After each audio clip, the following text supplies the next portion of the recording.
भारत की पूरी अपोजिशन खुल के बोल चुकी है, इंटरनेशनल प्लेटफॉर्म्स पे बोल चुकी है। हर जगह ये मैसेज है कि भारत में बड़ी तादाद में अपोजिशन जो है वो फ़लस्तीन के साथ खड़ी है।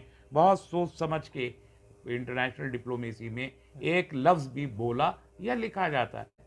मैं सिर्फ इतना जानता हूँ कि मैं अल्लाह से डरता हूँ और अल्लाह का दिया हुआ रिस्क मैं खाता हूँ। मस्जिद अक्सा 2 अरब मुसलमानों का उस पे हक़ है, उससे अक़ीदत है, उसका एहतराम है। इस तरीके से खाना काबा को कोई नुकसान पहुँचते देख नहीं सकता, इस तरह मस्जिद अक्सा को भी नहीं देख सकता नहीं है।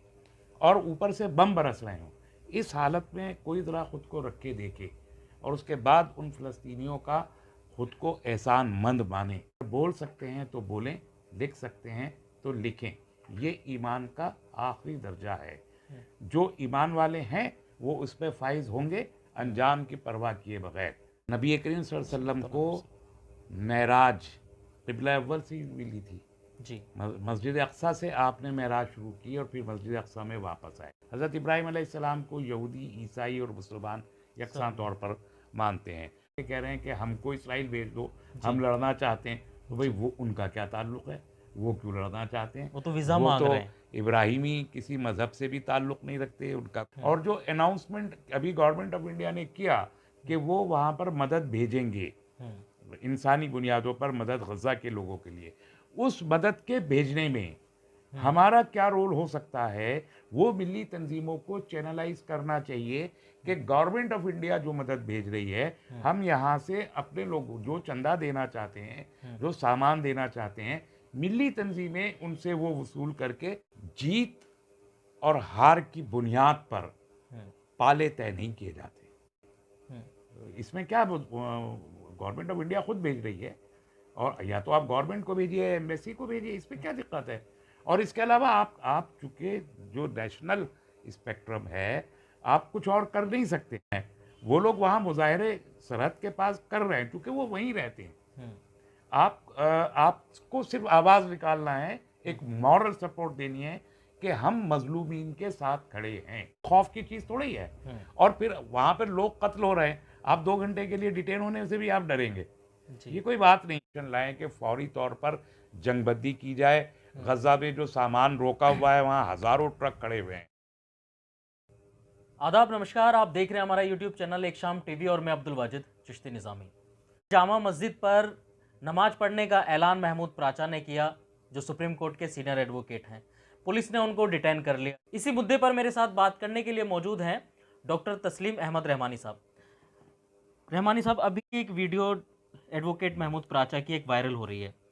पुलिस के साथ वो बहस कर रहे हैं, पुलिस उनको जो है जामा मस्जिद नमाज पढ़ने के लिए नहीं जाने दे रही है। सबसे पहला तो सवाल यही है कि आखिर अगर फ़िलिस्तीन के लिए कोई आवाज़ उठाना चाह रहा है तो उसको रोका जा रहा है। कैसे देख रहे हैं आप इस पूरे मामले को? देखिए, रोका तो नहीं जा रहा, उतना तो नहीं रोका जा रहा, कहीं कहीं ये हुआ है। अदरवाइज़ तो जयपुर में, बेंगलोर में और कई जगहों पर इस किस्म के मुजाहरे बाहर दिल्ली में भी हुए हैं, जंतर मंतर पे, और मुजाहरीन को बाद में डिटेन कर लिया। अब यहाँ तो डेमोक्रेसी बहुत ही लोअर पेडिस्टल पे रखी है इन दिनों, इसलिए किसी भी किस्म के मुजाहरे जो अपोजिशन के ग्रुप्स की जानिब से दिल्ली में होते हैं, खुसूसन उनको, उनकी प्रेस कॉन्फ्रेंसिस को ये रोका जाना आए दिन का एक रूटीन है। फ़लस्तीन एक ऐसा इशू रहा है कि हमेशा फ़लस्तीन के हक़ में यहाँ मुजाहरे होते रहे हैं और बड़े बड़े मुजाहरे हुए हैं, और दसियों में तो मैंने शिरकत की है। तो कोई भारत के ख़िलाफ़ तो नहीं है, और ख़ुद जो भारत का स्टैंड रहा है फ़लस्तीन को लेके, उसी के साथ मेल खाता हुआ है। तो कभी भी नहीं हुआ, अभी पिछले साल भी तक भी जो यौमुल कुद्स का मुज़ाहरा होता है वो हुआ, पब्लिक मीटिंग्स भी होती हैं, मुज़ाहरे भी होते हैं। लेकिन वज़ीर आज़म ने जो पहले दिन ये कहा कि हम इज़राइल के साथ खड़े हैं, उसने एक मैसेजिंग कर दी है एडमिनिस्ट्रेशन को भी और मीडिया को भी। लेकिन बदला है ना बाद में फिर? वो बदला तो बहुत बाद में है, 2 दिन 3 बार उन्होंने बोला, उन्होंने तो बदल दिया अपना स्टैंड, लेकिन एडमिनिस्ट्रेशन को जो मैसेज लेना था वो मैसेज उन्होंने ले लिया और वो उस पर अमल कर रहे हैं। तो अब ये तो वज़ीर आज़म को ही बताना पड़ेगा उन्हें कि भाई चलो फ़लस्तीन पे मुज़ाहिरा पुरअमन होता है, हमेशा होता है, दसियों बीसियों हज़ार लोग उसमें शरीक होते हैं। कभी कोई एक वाक़या है कि वो ऐसा, और क्यों होगा बदअमनी? ये एक ज़बरदस्ती, असल में जो डिप्लोमेसी है कि साहब इसराइल को ये दिखाना है कि देखिए हमने नहीं होने दिया। असल बात ये है, फ़र्क कोई नहीं पड़ता। भारत की पूरी अपोजिशन खुल के बोल चुकी है, इंटरनेशनल प्लेटफॉर्म्स पे बोल चुकी है। हर जगह ये मैसेज है कि भारत में बड़ी तादाद में अपोजिशन जो है वो फ़लस्तीन के साथ खड़ी है और इसराइल के इस ज़ालिमाना वहशियाना हरकतों का विरोध करती है। ये मैसेज जा चुका है ऑलरेडी। अब रोकने की क्या ज़रूरत है? मेरी समझ में नहीं आता कि सरकार सिर्फ में बैठे हुए कुछ लोग, पूरी सरकार को तो इसलिए नहीं कह सकते कि एमईए का खुद एक बयान आया है। तो ये जो कुछ सरकार में बैठे हुए तंग नज़र लोग हैं, इन्हें इस बात की पूरे से मुझे लगता है समझ भी नहीं है कि इस मुजाहिरे को रोकने से कोई फ़ायदा नहीं है और न इसकी कोई ज़रूरत है, और ये जमहूरी आवाज़ों को रोकने के मुतरादिफ है। तो समझना चाहिए इन लोगों को। तंग नज़र लोग हैं जो कुछ लोग चलाते हैं चीज़ों को, ये बहुत ही शॉर्ट साइटेड हैं। ये वाकई की असल अहमियत को समझते नहीं हैं। शायद ये रीज़न है कि चंद घंटे के अंदर वज़ीर आज़म भी जल्दी से बोल पड़े, हालांकि उनको बाद में बैक ट्रैक करना पड़ा अपने ही स्टैंड से। तो इतनी जल्दी इंटरनेशनल डिप्लोमेसी के मामले में बोलना किसी भी रिस्पॉन्सिबल आदमी का, जो प्राइम मिनिस्टर हों या फॉरेन मिनिस्टर हों या इस टाइप के ओहदों पे बैठे हैं, बहुत सोच समझ के इंटरनेशनल डिप्लोमेसी में एक लफ्ज़ भी बोला या लिखा जाता है। किस जज्बात की रौ में बह गए वज़ीर आज़म मालूम नहीं, लेकिन अब जो कुछ हो रहा है इसकी कोई ज़रूरत नहीं है। अब एक सवाल यहीं से उठ रहा है ना तस्लीम रहमानी साहब, जामा मस्जिद के जो शाही इमाम हैं उन्होंने पिछले जुमे को भी खुतबा नहीं दिया, तकरीर नहीं हुई। इस जुमे को हालांकि जब महमूद प्राचा वहाँ गए तो उनको रोक लिया गया, ये वीडियो वायरल हो रही है तमाम सोशल मीडिया पर, लेकिन वहाँ पर गायबाना नमाज जो है फ़िलिस्तीन में जो लोग शहीद हुए हैं, जो मारे गए हैं, इसमें उनके जनाजे की नमाज अदा की गई, उनके लिए दुआएं की गई। आखिर क्या वजह मान रहे हैं कि सभी जो आइम्मा हजरात हैं या जो इस तरीके के लोग हैं वो खामोशी इख्तियार किए हुए हैं? मुझे तो नहीं मालूम क्या वजह है, वो जाने उनकी क्या वजह है। मैं सिर्फ इतना जानता हूँ कि मैं अल्लाह से डरता हूँ और अल्लाह का दिया हुआ रिस्क मैं खाता हूँ। जो रिस्क अल्लाह ने मेरे लिए लिखा है, हराम लिखा है या हलाल लिखा है, वो मुझे वो देगा। कोई उस रिस्क का एक बोरा भी न मुझसे छीन सकता है, न मुझे ज़्यादा दे सकता है। जो मेरी मौत है वो अल्लाह ने मुकर्रर कर रखी है। एक सेकंड, एक सांस न मुझे कोई ज़्यादा दे सकता है, न मुझे कोई कम कर सकता है। और मैं ये जानता हूँ कि अगर मस्जिद अक्सा 2 अरब मुसलमानों का उस पर हक़ है, उससे अक़ीदत है, उसका एहतराम है, और इतना एहतराम है कि हर शख्स जिस तरीके से खाना काबा को कोई नुकसान पहुँचते देख नहीं सकता, इस तरह मस्जिद अक्सा को भी नहीं देख सकता। अब हम यहाँ बैठे हैं, वहाँ लाखों लोग, 50 लाख लोग बैठे हुए हमारी तरफ से वो फ़र्ज़ किफ़ाया अदा कर रहे हैं, अपनी जानों का नजराना पेश कर रहे हैं, शहादत पेश कर रहे हैं। भूखे प्यासे हैं, बिजली नहीं है, पानी नहीं है, दवा नहीं है, कारोबार नहीं है, रोशनी नहीं है, लाइट बिजली नहीं। तो आप ज़रा हर शख्स अपने ऊपर रख के सोचे कि मैं अगर एक ऐसी जेल में हूँ, जेल में भी पानी तो मिलता है पीने को, जी, खाना तो मिलता है खाने को, कपड़ा तो मिलता है पहनने को, बिजली तो होती है, पंखा तो चलता है, ये सब होता है जेल में भी। वहाँ वो भी नहीं है और ऊपर से बम बरस रहे हों। इस हालत में कोई ज़रा ख़ुद को रख के देखे और उसके बाद उन फ़लस्तीनियों का ख़ुद को एहसानमंद माने। तो अगर आप एहसानमंद मानेंगे तो मिनिमम ईमान का दर्जा ये है कि आप उनको अपना मोहसिन मानें और उनके लिए दुआ करें, और अगर बोल सकते हैं तो बोलें, लिख सकते हैं तो लिखें। ये ईमान का आखिरी दर्जा है। जो ईमान वाले हैं वो उस पर फाइज होंगे अंजाम की परवाह किए बगैर। जी। देखिए, एक सवाल ज़्यादातर लोग ये भी कर रहे हैं कि जंग जो हो रही है वो इज़राइल और फ़िलिस्तीन में हो रही है, तो यहाँ के मुसलमानों को या जो दूसरे मुल्क के मुसलमान हैं उनको क्या तकलीफ़ है? बैतुल मुक़द्दस जो है वो मुसलमानों का पहला क़िबला है, पहला अगर खाना काबा कहा जाए तो गलत नहीं है, क्योंकि जो पहले नमाज़ पढ़ी जाती थी वो बैतुल मुक़द्दस की तरफ ही रुख करके नमाज़ पढ़ते थे, तो क़िबला अव्वल है, तो इसलिए मुसलमानों की अक़ीदत और मोहब्बत भी जो है उससे जुड़ी हुई है और उसी को आज़ाद करने की और उसी पर कब्ज़ा करने की ये सारी जंग है, अगर दूसरे नज़रिए से इसको देखा जाए। तस्लीम रहमानी साहब, मिली तंजीमें हैं, बड़ी बड़ी तंजीमें सिर्फ मीटिंग कर रही हैं। हम देख रहे हैं कि दिल्ली से बाहर बेंगलोर हुआ या बॉम्बे हुआ, तमाम रियासतों में जो है तमाम जगहों पर प्रोटेस्ट हो रहा है। दिल्ली और यूपी में जो है ये प्रोटेस्ट देखने के लिए मिली तंजीमों के ज़रिए नहीं मिल रहा। मिली तंजीमें भी खामोश हैं, सिर्फ मीटिंग करके जो है वो अपनी खाना पूर्ति कर रही हैं। इसको किस तरह देख रहे हैं आप? देखिए, पहली चीज़ तो आपने जो खाना काबा मस्जिद अक़सा के बारे में फरमाई। जी मस्जिद अक़सा सिर्फ क़िबला अव्वल तो है ही, जी और उसके अलावा उसकी बड़ी अहमियत ये भी है जी कि नबी करीम सल्लल्लाहु अलैहि वसल्लम को मेराज क़िबला अव्वल से ही मिली थी। जी मस्जिद अक़सा से आपने मेराज शुरू की और फिर मस्जिद अक़सा में वापस आए। जी वो एक बड़ी अहमियत है, उसका तज़किरा कुरान हकीम में मौजूद है और जी पूरी आयत उस सिलसिले में मौजूद है, जिसे हम सब मानते हैं, पढ़ते हैं।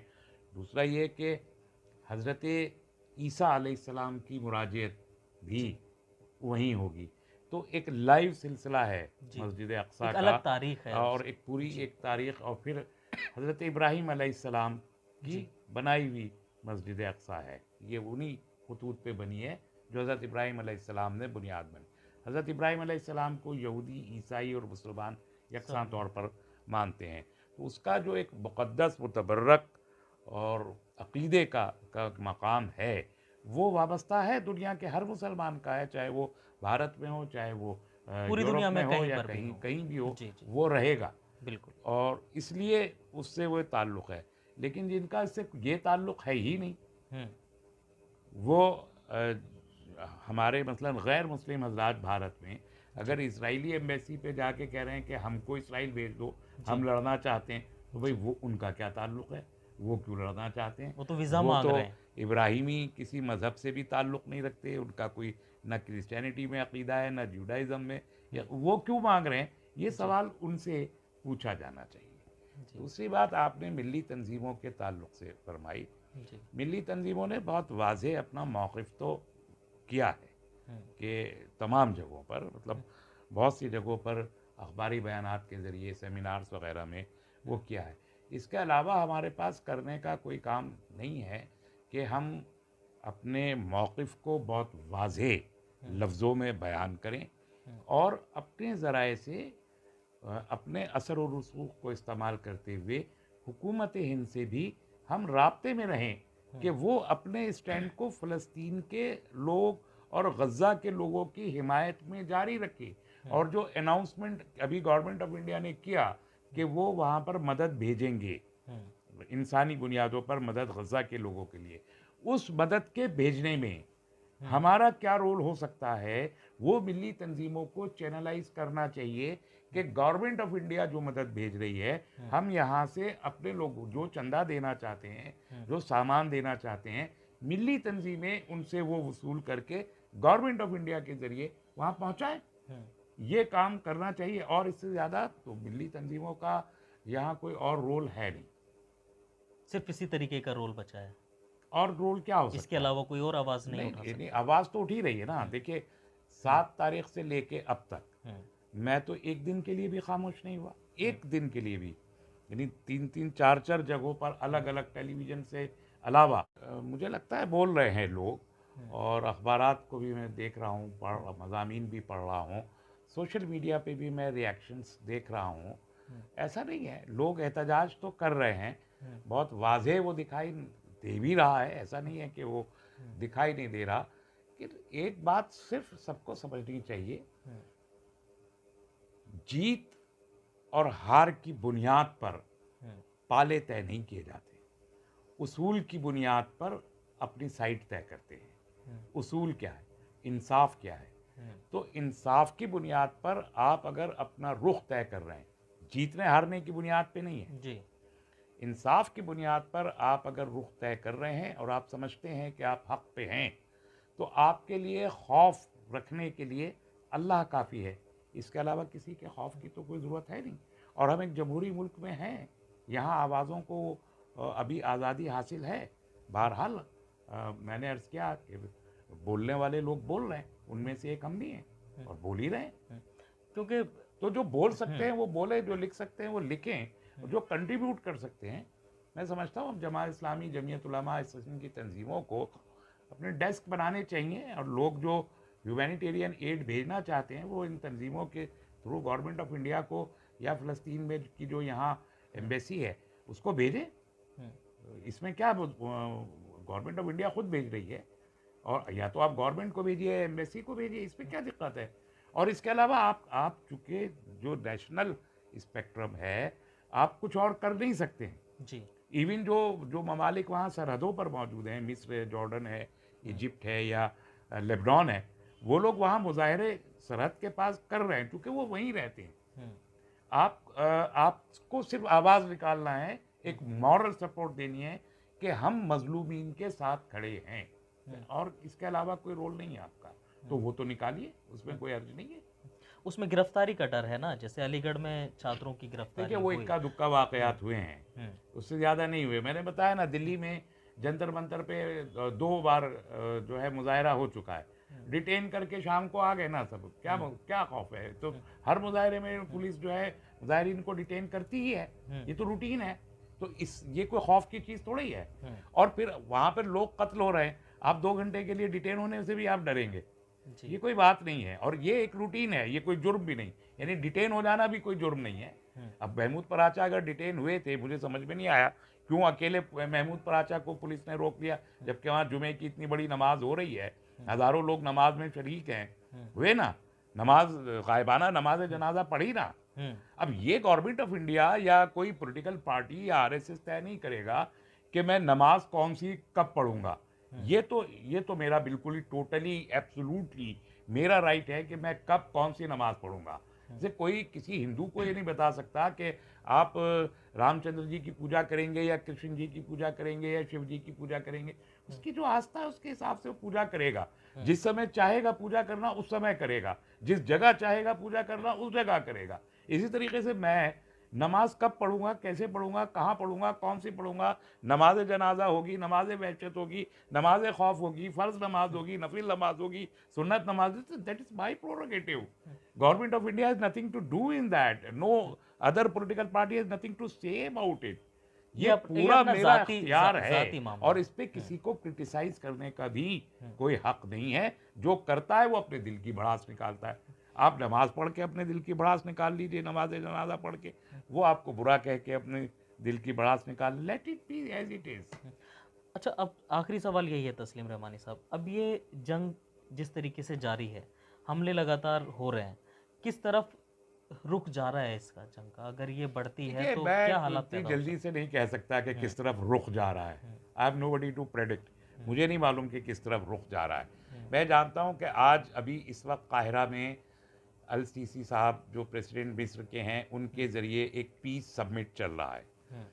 उस पीस समिट में अमेरिका नहीं आया, अमेरिकी सदर नहीं आए, शायद उनका जो चार्ज डी अफेयर होता है इजिप्ट में वो बैठे हों। इसराइल से कोई नहीं आया है, और बहुत से जो फ्रांस और जर्मनी वगैरह ममालिक हैं, इनके कुछ छोटे छोटे अफसर आए हैं, कोई टॉप लीडर नहीं आया। अरब मुल्कों से जॉर्डन, मिस्र और महमूद अब्बास साहब वहाँ मौजूद हैं, साउथ अफ्रीका वहाँ मौजूद है, कुछ और ममालिक वहाँ मौजूद हैं। तो ये जो पीस समिट चल रहा है वो इसीलिए है कि वो ये चाहते हैं कि इसके ज़रिए एक कॉमन डिक्लेरेशन लाएं कि फौरी तौर पर जंगबंदी की जाए। गज़ा में जो सामान रोका हुआ है, वहाँ हज़ारों ट्रक खड़े हुए हैं रफ़ा क्रॉसिंग पर, मिस्र के बॉर्डर पर, उनको अंदर नहीं जाने दिया जा रहा। आज पहली बार इजाज़त मिली है, सिर्फ 20 ट्रक अंदर जा रहे हैं। 23 लाख लोग भूखे मर रहे हैं, उनके लिए सिर्फ 20 ट्रक की इजाज़त आज हुई है कि वो जा रहे हैं। तो वहाँ पर सामान भेजने की इजाज़त चाहते हैं। दूसरे, वो नेगोशिएशन के लिए फ़रीक बनाना चाहते हैं कि जो 1967 का रिजोल्यूशन है उसके मुताबिक एक बैठकर एक हल पे बात कर ली जाए। ये इस गर्ज से वो समिट चल रहा है। मुझे नहीं लगता उसका कोई नतीजा निकलने वाला है। ये पहले हो जाना चाहिए था सबमिट, थोड़ा देर से हो रहा है।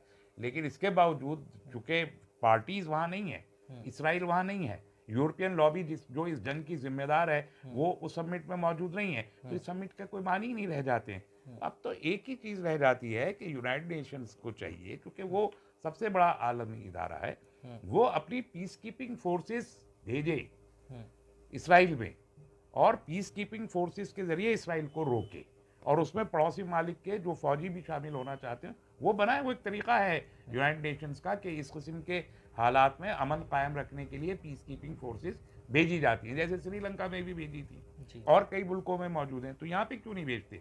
तो बजाय इसके कि रेजोल्यूशन पास करते रहें, समिट बुलाते रहें और वो भी बेनतीजा करार पाएँ, यूनाइटेड नेशन को स्टेप लेना चाहिए। एक अमली इक़दाम की ज़रूरत बहुत शदीद है इस वक्त कि यूनाइटेड नेशन कोई प्रैक्टिकल स्टेप ले। क्या सख्त कदम उठा के इसको जल्द से रोका जा सकता है? अगर यूनाइटेड नेशंस के बैनर के नीचे तमाम ममालिक की एक मुश्तरका पीस कीपिंग फोर्स तैयार होती है तो रोका जाएगा, एक दबाव पड़ेगा आलमी सतह पर। क्यों नहीं रुकेगा? रुकती हैं कोई ऐसा तो है नहीं कि जंगें ज़िंदगी भर के लिए चलती हैं, रोकी जा सकती है। बहुत बहुत शुक्रिया तस्लीम रहमानी साहब बात करने के लिए। अब हमारी इस खबर पर अपनी क्या राय रखते हैं हमें कमेंट करके ज़रूर बताइए। दिल्ली से एक शाम टीवी के लिए मैं अब्दुल वाजिद चिश्ती निज़ामी।